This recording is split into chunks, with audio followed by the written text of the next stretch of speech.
is the Revisionary Podcast with your host, Juan Carlos. The Revisionary Podcast. Hello, and welcome to another episode of the Revisionary Podcast. And as always, I'm your host, Juan Carlos. Thank you very much for those of you who support this podcast. I really appreciate you, especially those of you guys who listen week in and week out. You guys really are the true MVPs, and you guys are the reason that I do this show. You know, you guys are really carry. Don't tell other people, but you guys are secretly my favorite. Okay? So that's a secret between us. So I'm really excited for this week's guest. We actually have Bella Hadid joining us on the podcast.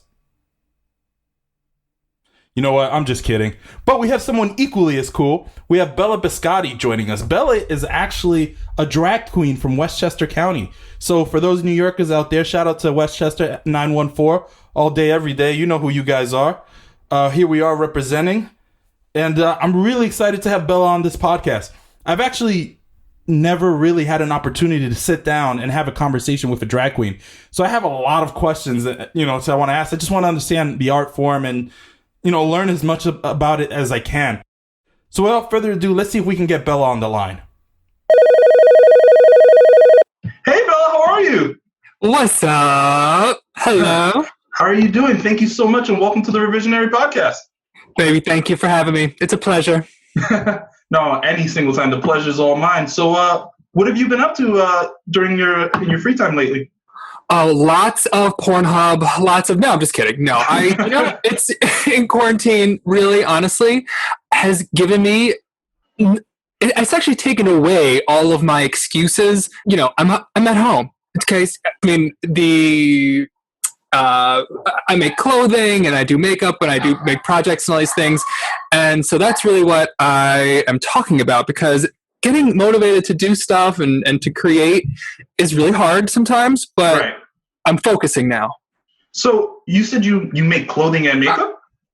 Well, I'm a drag queen, so I do all that stuff myself. I do make my own hair, I do my own makeup, I make all my own outfits, and I make costumes for other people too. I sing, I write parody songs, All right, I'm going to need you to stop. You're going to make me look better. I have one talent. That's it. So how did you... Okay, let's start with the makeup, right? Did you start doing makeup because of doing drag, or did you start doing drag and then you're like, oh, I can also do makeup? Like, how did that work? That's a very good question. You know what's so interesting? Actually, the makeup came first. Okay. I never, I guess I never thought of it that way. But if I do look back on it, sure, I was doing makeup first. I remember in college, I took a theater makeup class. And so that was really what got me into it. I also do some special effects makeup, like old age and gore, fantasy, all that stuff. And so I was doing that. And then a friend of mine once said, have you ever done a glamour makeup? Do you want to be a woman? And I said, what? And so he sat down with me and we did, and he kind of showed me how he did his makeup to get into drag. I said, wow, I'm actually kind of good at this. And yeah, so that's interesting. I didn't think of it that way. But it is artistry, yeah. No, I mean, look, it's impressive. I couldn't do anyone's makeup. True story. I once got invited over to my friend's apartment, right? It was just the three of us, two girls and I, we were having dinner. And they were having girls' night after, so I was supposed to leave. But girls' night started and I didn't leave the apartment quick enough. So I got involved in the makeup process and I tried to do the cat eyes? Sure, okay. And they were the most slanted cat eyes that anyone has ever seen. It was awful. I couldn't do it. It's really about how you wear the makeup. It's all beauty comes from within. Isn't that the truth? So even with the wonky eye, you can still, if you feel beautiful, you'll look beautiful. That's what I mean. Look, they were, naturally beautiful. I'm saying that I screwed up their makeup when I tried to do it. Okay. Yeah, no, I'm applying makeup. Well, we all start somewhere. I'm sure I've seen some baby queens more busted than even what you did. So not too bad. So now, how did you get started in this whole world? Because was this your ultimate goal? Did you always intend to go into drag? I guess so. I mean, it did start slow and then it kept going. I realized, I do have a knack for this. I do like it. I like going out in drag. I mean, that's a whole other thing too. I mean, stepping out of the house in heels for the first time, you feel like, I don't know, my whole body was shaking. Everything, it seemed see the world differently almost when you Right. are somebody else, or when you're dressed like somebody else. It's a different way of seeing things, and people reacted to me differently, and I like it. I don't know. It was kind of exciting, and I like to perform. I sing and stuff like that, so it gives me an excuse to have a microphone in a gay bar. I mean, how fun is that? So it's exciting. So for those that are listening and don't necessarily know what drag is, could you walk us through what drag is and what a drag show actually is? Well, drag is what you make it, right? I mean, you can say it's female impersonation, or you can say that it's a character. There's all different types of drag. There's as many types of drag as there are drag queens.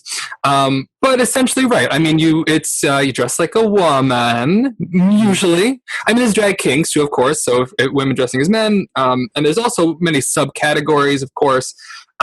But it's entertainment. That's what it really is. Right. At the bottom line. You go to a bar and you entertain people. You make people laugh. You sing and dance. You dazzle them with your amazing good looks. And you get paid for it. Yeah. It's a job. It's an entertainment job. Okay. So you are looking back at your career someday. What do you want to have accomplished? Oh, man. I would like to meet the Obamas, of course. I think that's, anybody's, crown jewel. Sure. But really, I really not, other than any kind of celebrity things, I just want to be able to say that I made people laugh and that they felt my energy and it helped them in some way. I think that's very cool. I'm sure you can kind of relate to that. I mean, drag is drag and whatever, but anything in the entertainment realm is about uplifting people and sharing your energy. And so that's what I want to have done. So let me rephrase the question a little bit. What I mean is do you want to be like an actor in movies? Do you want to go into what is your, you know what I mean? Where are you trying to head down career wise? That's a fabulous question. I'm open. I'm open to it. What do I want? It would be, all of it. I would do it all. I would want it all. I'll start an OnlyFans if that's what it takes. I'll take any sort of attention people would like to pay me. Okay, that's fair. No, because for me, for example, I've constantly said that what I want when all said and done is I'd like to have my own show. I'd like to host my own show where I bring on guests and talk to them and interview them. Hence why we're here. Yeah. No, that's great. I used to think what I wanted to do would be to have to host a show of singing. That's my main thing in drag is I like to sing. And so I would love to host a live singing drag show that would tour and that would go over and I would be able to also perform myself and also give other queens spots and a chance to perform. So that would be really, really cool.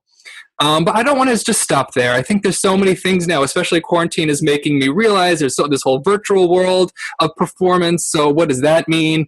You don't always want to be working for somebody else, right? So you want to be able to control your own destiny. So however I could do that, be my own boss. Yeah, that's fair. Well, let me not take you too much away from this. Bella, the stage is yours. Go ahead and tell us your story. Oh my God. Okay. Well, my story begins 2 summers ago. I worked for the entire summer out in Fire Island. Now, if you don't know what Fire Island is, it's a sort of destination spot. It's literally an actual island, a tiny little island off of Long Island. And it's so small that there aren't even any cars on the island. Everything is just connected by these wooden boardwalks. There's beautiful, gorgeous summer homes, a couple bars, a restaurant, and that's it. And so when you work out there, you stay there for the summer because it's so isolated. You have to take a ferry to get on and off. And you stay in staff housing and you're just kind of there for months at a time. Right. So anyway, I'm there for the summer. I was a server and a bartender working at the restaurant. And one night, actually it was a day time. It was during the day. I get on Grindr, which is gay hookup app.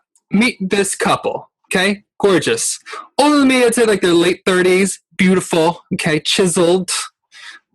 Perfect in every way. Okay. Right. And they say, come over. Like, let's hang out. Let's come by the pool, and see where things go, you know?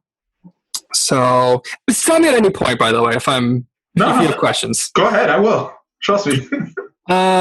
Anyway, go over, see that the house that they're in is one of like the biggest, most beautiful ones on the whole island. And there's some real nice, like newly, completely renovated. The pool sparkling. Everything is like fresh and new. Right. So we're hanging out. It's gorgeous. We're hitting it off. Turns out one of the dudes of the couple is like a head honcho at Cedars-Sinai Hospital. And the other dude is like an executive at VH1. So what's going through your head when you find this out? Right, like I didn't know that going over. So I just said, "Oh, you are. Oh, that's so interesting. Oh, wow. Well, did you know? I mean, I do drag and this, that, the other. I mean, I finessed it way, way better than that. But you were more elegant with your words, eloquent.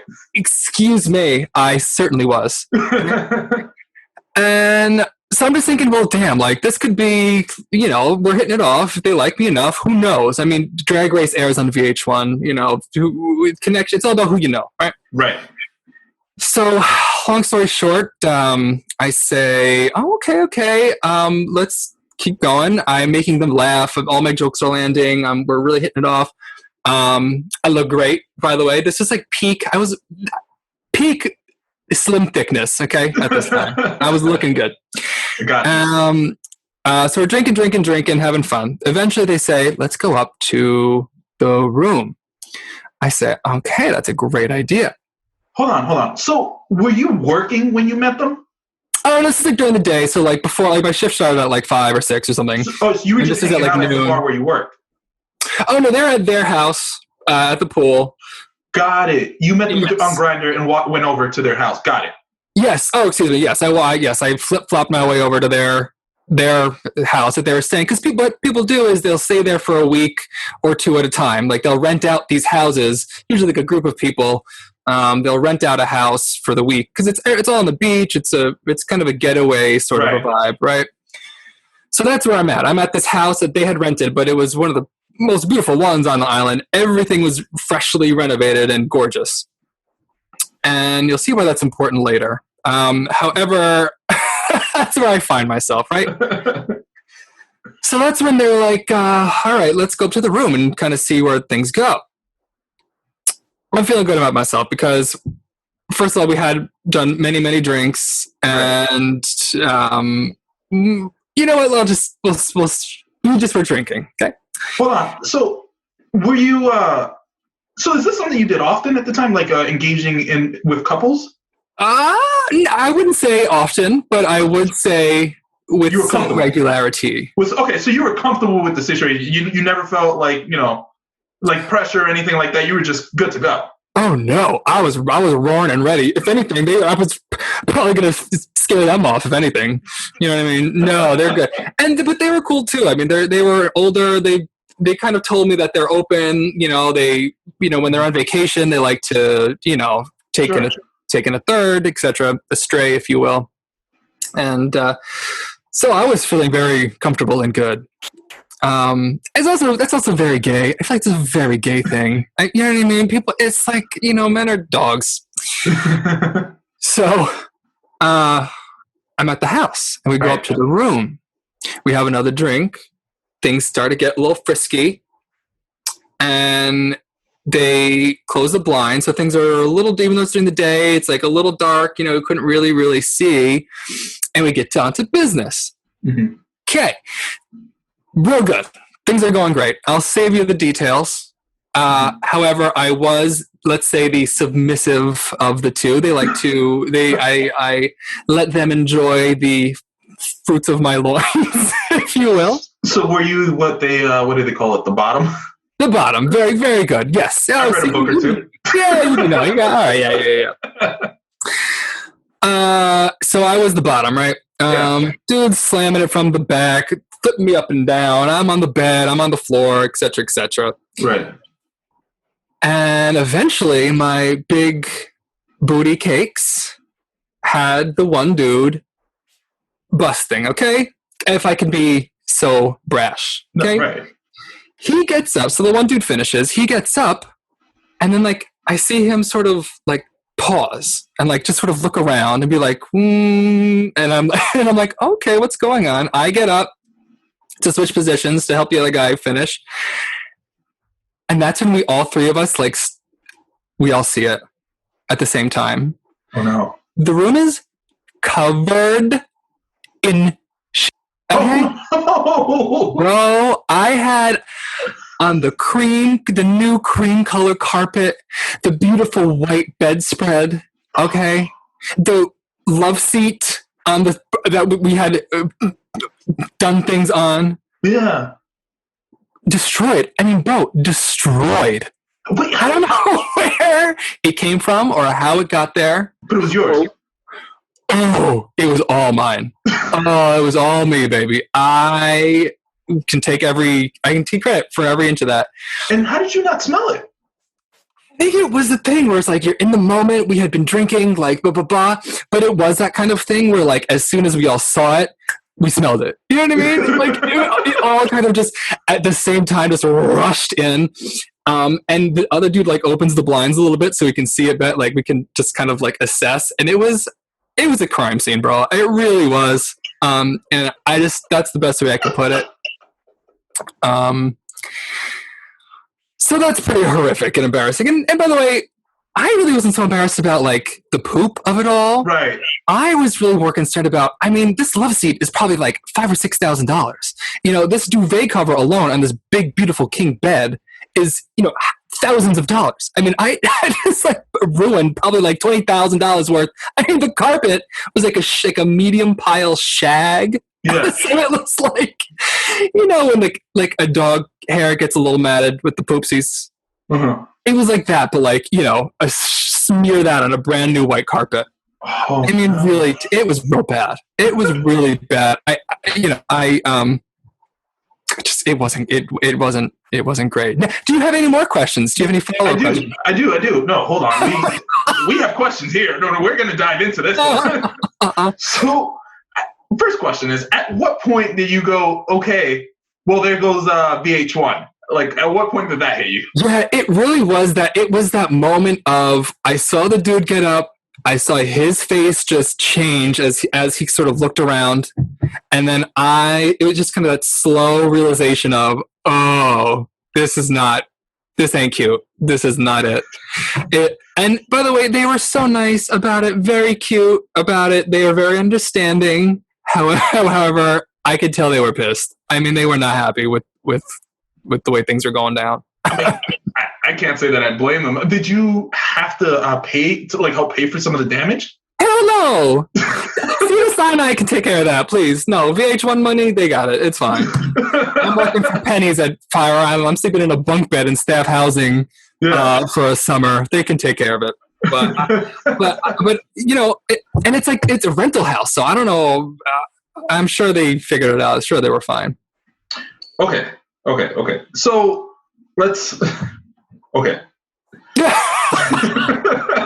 I'm trying to get back on board. I think more than anything, I'm going to be honest with you. This is funny. It's what it is to me. You know, it's a funny story. Okay.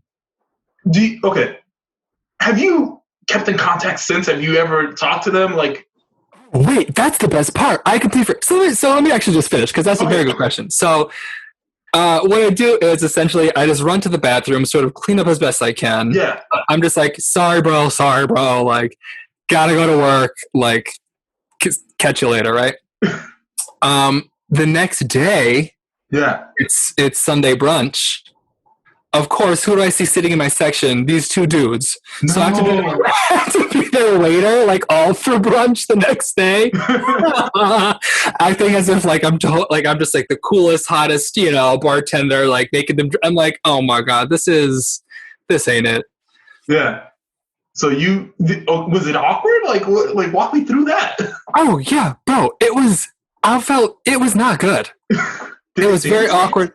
No, I didn't say anything, but they, you know, it was just, imagine if you had just pooped on someone's bedspread and then you had to be their server the next day. I mean, it's really it's quite clean cut, I think. But I can't relate. I've never had this problem. Yeah, it's pretty terrible. Okay, so Okay. Wow. Okay. So what happened? Like, this is why. Let me back up a little bit. Okay. I watch a lot of TV, right? Mm-hmm. So 80% of my knowledge comes from TV, and so if I'm wrong here, just correct me. I apologize in advance. But aren't you like? I watched a TV show where there was a similar issue. And aren't you supposed to take an enema or something like that beforehand, or like? A fleet enema. Well, first of all, I'm very impressed with your gay knowledge, sir. I'll tell the rest of the troops. Okay, that we have an ally here. I'll send it out in the newsletter. I get invited to the barbecue or whatever it is. Yeah, the orgy. Oh no. What was the question? Oh, yes, of course. Well, see, here's the thing about that is if you do it every time, you mess up the floral and fauna of your system, right? I mean, should I have done it that one time? Yes, probably. Yeah. But if I'm gonna be douching every time I'm trying to get busy, it's too much. It's not good for you. You can't be doing that. You can't be shoving salt water up inside you every time. Okay. So sometimes you take a gamble and a risk, and this one time certainly did not pay off, unfortunately, for me. I see that. So, although I will say, for any young, or actually anybody who does want to play in the backyard, I do suggest getting to know your body, know the schedules of when you eat. Also, I've been eating Fire Island restaurant food for the past 2 months before this, so my system wasn't doing great. So get to know your body. You can really learn when you need to take care of things and when you can probably just fake it till you make it. That's fair. So true story. The only reason I know that is because there's I forget what it is. It's some Netflix show where this kid, his mom is a sex therapist, and he pretends to be like a therapist, and that was like one of the plot lines, was that one of the characters was gay and was struggling with his sexuality, but had never met a gay man before, and he didn't know how to go about it. He pooped on the dick. I don't remember if that happened, but what I mean more is he just didn't even know how to even initiate, a sexual relationship. So I think that was one of the plot lines. That's how I learned that. Well, look at you. You see, not everything you see on TV is a lie. No. I mean, that's why I asked. I was like, all right, this could be horribly wrong, and I'm just about to embarrass myself, or I'm spot on, either or. But all right, moving on. So, what? Okay, so now you pick up your stuff. You run out. What did you do next? Did you go home? Did you tell anybody? What were those reactions like? Like, what happened there? Oh, please, my roommate laughed at me, bro, because I was actually, my real good friend was working with him, and we shared a bunk bed in the staff housing, and we had to work together that night and also brunch the next day. Right. And so, of course, I mean, I told him right away what happened, because it was hilarious, bro. And look, it's part of the whole thing, so I'm really I can't be that humiliated. I mean, come on, but it was funny though. Oh my God, everyone. And then of course, word spreads like wildfire. So the whole staff by the end of the weekend knew what had happened. Which is, I'll wear it like a badge of honor. I was in the trenches. Is there any concern that they might listen to this episode when it airs? Oh, hilarious. You know what? I'm sure it'll be on the VH1 morning memo for them to watch this episode and listen to what their executives are involved in. I mean, you never know. You know what I mean? I'm surprised sometimes by who listens to what and where and what the reach of things are. That's why I asked. Hey, if they are listening, I'm booked and blessed. So if you need, I'm available for all bookings. I could play it. Oh, look, I could put a little nurse skirt on, and I could even go to Cedars-Sinai. Why not? Maybe combine the two. Maybe the VH1 guy. It could be like a reality show. They'll send a camera guy. I'll dress up like a nurse. I'll go see the other dude at Cedars-Sinai. It'll be a whole thing, and I'll play a nurse for a day. Oh, we can play a doctor. Wait, were you? Sorry, I should have asked this earlier. I assumed you weren't, so that's why I didn't. But you weren't in drag for any of this, were you? Oh no! This is boy, just a boy. Yeah. So okay, and so if you showed up in a nurse's outfit and all dolled up, do you think he'd recognize you? Gag. You know what? I would make sure he did. I would say, hey, remember that time I smeared myself all over your bedroom? No, I think it's funny now. Even if they did listen or even if they did recognize me, I mean, whatever. I think we can laugh it off. I mean, actually, I had one of them. I had, while I was just before we even got busy, like while I was just hanging out, we had followed each other on Instagram, and we actually still follow each other. So every once in a while, like I'll see a picture of him. I don't know if he sees me. I don't know what his timeline is like or anything, but it is a little jab of a reminder every time I see a picture, though. It is kind of like, oh, yep, pooped on him. Please tell me it's the VH1 guy. Oh, of course it is. Of course it makes this so much better. I'm loving this story, by the way. This is. I don't mean to. I don't mean to sound sadistic, is what it is, but it's a good story because I feel like it's a common fear with a lot of people, and you had to live it out in like one of the more crucial moments because like had things gone well, you could have again had your own show right now. Mm-hmm. So okay, so now let's backtrack a little bit here. If you had the opportunity to change any facts or details about your story, what would you change? And let's try not to change the actual event because that kind of defeats the fun in this. Okay, so here we go. So we'll let's do this. So we'll retell it with things going differently. Right. First off, I am extremely wealthy, but I decide to have a cultural moment and work for a summer out on Fire Island, famous gay Fire Island. Right. I'm living in beautiful housing. Everything is great. I go on Grindr and meet up with this couple at their house, which is beautiful, newly renovated and gorgeous. My fat booty is glistening off of the pool water. Right. And we hit it off and it's going great. They invite me up to the room. We start getting busy. Everything is great. I'm a porn star in the bedroom. I am doing flips and tricks, cartwheels. I'm jumping off the balcony and climbing up the rope again, climbing back into the window. Okay, that's how good I am. Right. In this version of the story. Of course, you're super athletic. I get it. And my athleticism is my muscles are rippling. Okay? Oh. I am involved in intercourse with one of the gentlemen, and of course, things go awry, and we notice there is excrement all over the room. Right. But no, it's so funny. It turns out, though, they laugh, and they say, guess what? This is actually our kink. We love that you did this. In fact, we were too embarrassed and shy to tell you beforehand, but we were kind of hoping that you had Alfredo the night before because we actually were hoping for just something just like this to happen. I say, oh, word. Oh my God. I say, oh, wow, what a beautiful turn of events, because it turns out I am, plenty more of that came from. Let's keep going. Yeah.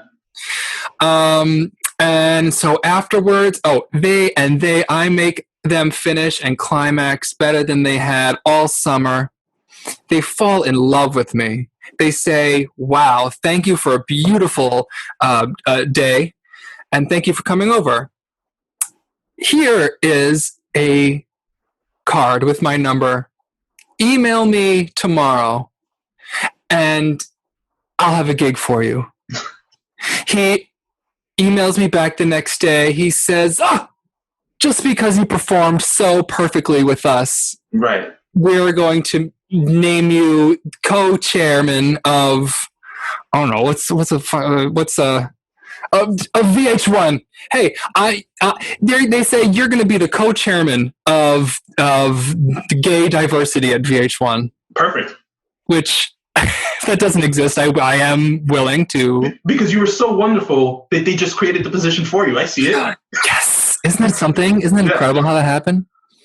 So I live the rest of my days. I say, and the next day, I don't go to brunch. I don't go to work. I say, screw you, Fire Island. I got a new gig, and I'm a VH1 girl now. And so I leave the bunk beds. I leave my roommate behind. I say, see you later. Stay here, be gay without me, because I got bigger gays to blow or something. And I start my long, lengthy career at VH1, and I become a very famous drag queen, and the rest of my life is easy because I pooped on the right dick. Okay, let me back you up here. So walk me through what you think would have happened if you didn't poop on them. Oh, well, that would be boring. I mean, I'm sure it would have been great. I'm sure I still would have had to see them and been their server at brunch the next day. But, they were still had been there for the rest of the week. So, I probably could have gotten a few more sessions out of it. No, but to be frank. I'm saying, well, awesome. But what I mean is long term, do you think your life would have been any different? Well, I mean, the truth is, we could joke about it, but kind of, because it is about who you know. If because things were going so cool, not just sexually, but just we were hitting it off. I was making them laugh. They kept asking me questions. They wanted to know more. The dude followed me on Instagram. It was very going in that direction. So It really could have been a connection and someone to know in the business. I mean, it could have really been something. But I flushed that possibility. Yeah. So now, okay. So walk me through this scenario. What do you think? Do you think there was any possibility that you could have isolated one or the other? Or was it always going to have to be a couple thing? No, yeah. Oh, no. I'm not interested in any of that. No, they're the kind of guys that, they've been married, were together for 10 years. They recently gotten married. They're long-term... No, I didn't mean, break them up. Oh, is that... what did you mean? No, I didn't mean that at all. I just meant, could there be versions of the story where you could have met one of the guys, and do you think that would have affected the events that happened later? Do you think any of it had to do with being with two people at the same time? Oh, maybe. I mean, they were plowing my guts pretty good, and that was times two. So if it was only one, if I only had to handle one of them, maybe. But something tells me if something had to come out, it was coming out. I guess what I was wondering more was maybe if you weren't focused, your attention wasn't split on two people. Maybe you would have realized when it started and been able to contain it a little better. I will not be sex shamed. No, I'm just kidding. No, I mean, maybe. Yeah, I mean, it could have been, but but you know what? No, I'm gonna say actually no, because if something has to exit, it is usually an emergency. It's like in a plane when the emergency chute comes out. It's you got if it's coming out, if things are coming out, it's coming out, and there's a good reason for it. You can't stop it. You know what I mean? That is absolutely very fair. Okay. Are there any children listening? Has anybody, or maybe elderly conservatives listening to your podcast? I mean, I've looked at the numbers, and I can honestly say that my biggest demographic is that 23 to 34-year-olds. So that's really the bulk of my. Oh, that's. You know what? People are getting. That's exactly perfect. Yeah. 23 to 34, they love butt stuff. That's okay. So we're right in the. This is great. No, don't worry about it. I do think that I've also looked at them. Are there people 60 plus who listen? Absolutely. Are there people younger than 18 who listen? Yes. I don't know where their parents are, but they do listen. Yeah. They probably shouldn't be. Right. But all I can do is flag it as explicit, and then trust everyone else's parental instincts to raise their child as they see fit. That's I can't control people. So okay. I noticed that when you retell the story, you mentioned that you would be fabulously wealthy, but you also mentioned that you would have quit your job. So would you have done the job as just like something for fun because you had money, you didn't need the work? Oh, I was treating it as a cultural experiment. I wanted to see how the gays lived in the wild for a summer. That's all. Yeah, the money was sort of incidental. Right. Okay, I see it. Here's another question for you. So in this retail, again, because you have money, say you had the big, beautiful house, right? They come over, same experience happens, but it happens at your home. How are things different then? That's lovely. I would throw everything away. I swear to God. I don't care if I just remember that love seat, that $5,000 love seat. Yeah. Goodbye. It's gone. Right. The Egyptian cotton duvet cover, garbage. Okay, it's done. Done. So I wouldn't be quite so intent on cleaning it for anybody, because if it's my stuff, I'm throwing it away. Mm-hmm. But would I have been quite as embarrassed? Yeah, probably I would have. I think I probably would have. How quickly do you think they would have run out of your place? Oh, yeah, that's probably more embarrassing. Just like them just being like, hey, we gotta go. I forgot we have dinner plans. Yeah, and you know what? I wouldn't blame them, not for a second. So let me ask you this: would it have been almost worse? What if they didn't leave right away? What if they were like, "Oh, okay," and they're just like awkwardly hung around for a little bit? Then what would happen next? You know what though? I don't think. See, I wish they would have, because I don't think it would be so awkward. Because once you sort of can laugh at something like this, then it's kind of a funny story. Like, take the humiliation out of it, and I don't know, clean up, take a shower, and try again. You know what I mean? So, I mean, you mentioned that they were nice about it. Clearly, they were upset about it, right? But do you think if you hadn't run out so quickly that you could have maybe fixed it? Well, I will be honest. I actually did sort of kind of suss the situation first to see if I because I hadn't finished yet. Okay, I had not finished yet, so I was not quite ready to leave, even though it clearly was my time to go. I sort of did that thing of like, I went to the bathroom, cleaned up real quick. I said, and I did that thing of like, how are you guys feeling? What do you?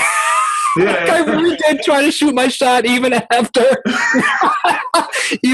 realizing everything is covered in poops. Look, it's part of the deal. Yeah. But I did try to stick around a little longer just to see if they would have me. as you should have. Again, that's a life-changing connection, So I try my best. All right, love it. Love it. Okay. We have a tradition here on this podcast, right?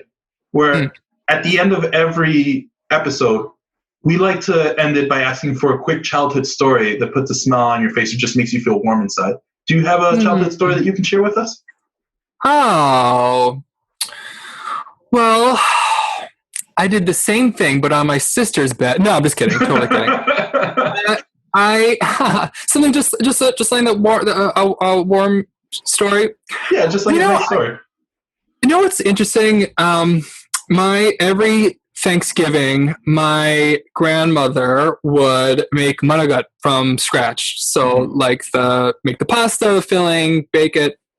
It was very labor intensive, but it was the most beautiful pasta dish you've ever would experience in your life. Really, truly, and I really mean that. I've had managat at restaurants a million times, but it's never the same, of course, as how my grandmother would make it. And I do have this memory of one Thanksgiving. She was there and finishing up everything in the kitchen. We're all sitting down, and it's kind of cheesy and corny, whatever. But it was one of the years where really everyone in my family was there. Everyone could make it that year, and so I was really kind of looking around and sitting at the table. And you really just look around, and you're like, "Wow, this is my family." And we have. There are certain things in every family that really unify everybody. Mm-hmm. And even at that time, this is when I was a kid, I wasn't out of the closet yet or anything. I was very gay back then, of course, but I felt distant from my family in a lot of ways. But this memory I have of being at the table, eating the managat, everyone is just happy and sitting there. Yeah. It's like a place, it's like a mindset that I can kind of go back to and still feel that in my body, you know, like how the taste of it, the feeling of it, the warmth of it. Yeah. I don't know, is that corny and lame? Whatever. No, not at all. I think it's very sweet because what you're doing is like, you know, this is a happy moment in your family life that you're just cherishing. I think there's something very sweet about that.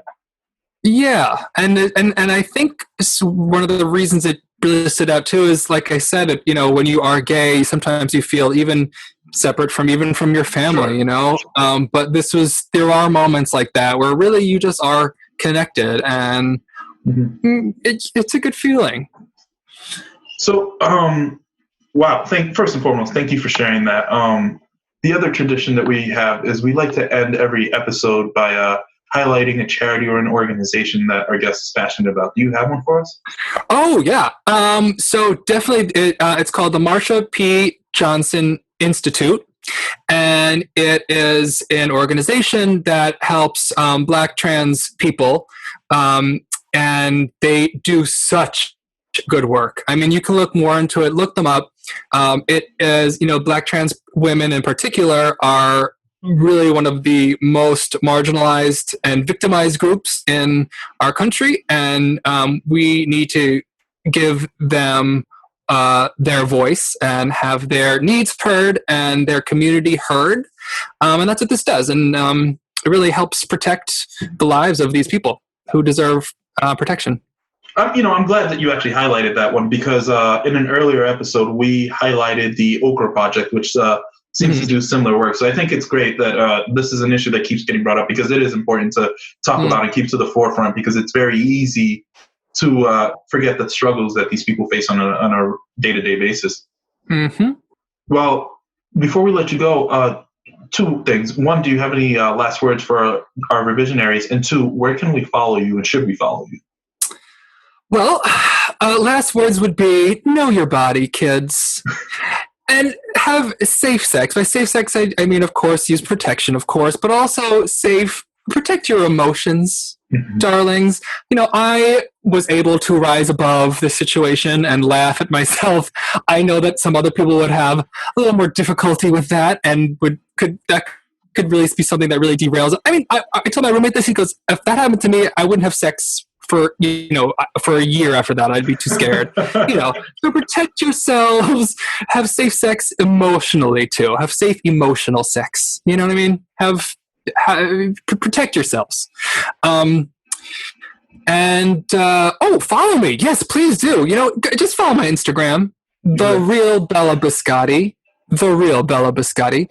Follow me. I just hit 3,000 followers, which is a very exciting milestone for me. Absolutely. So please add to my growing number of loyal fans.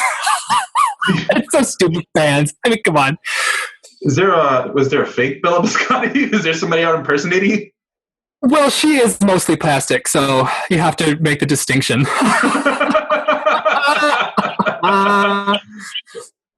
Fair enough. Well, on that note, thank you so much for coming on the Revisionary podcast. And I'm sure our Revisionaries are going to love hearing from you. Have a wonderful day. Thank you. Thank you. Thank you, everybody. The Revisionary podcast. Wow. Wow. You know what? That story was a lot, but I'm really glad that Bella was willing to open up and share that with us. You know, that story just had a little bit of everything, huh? Didn't it? Just a little bit of everything. Well, you know, why don't you guys tell us on social media, tell us what you thought about the story. Make sure you interact with us. And if you liked it, you know, make sure you like and subscribe and make sure you're sharing and commenting and share some of these episodes with your friends so that they can become revisionaries and you guys can talk about your favorite stories together. As always, revisionaries, I really appreciate you guys week in and week out. And thank you for listening. This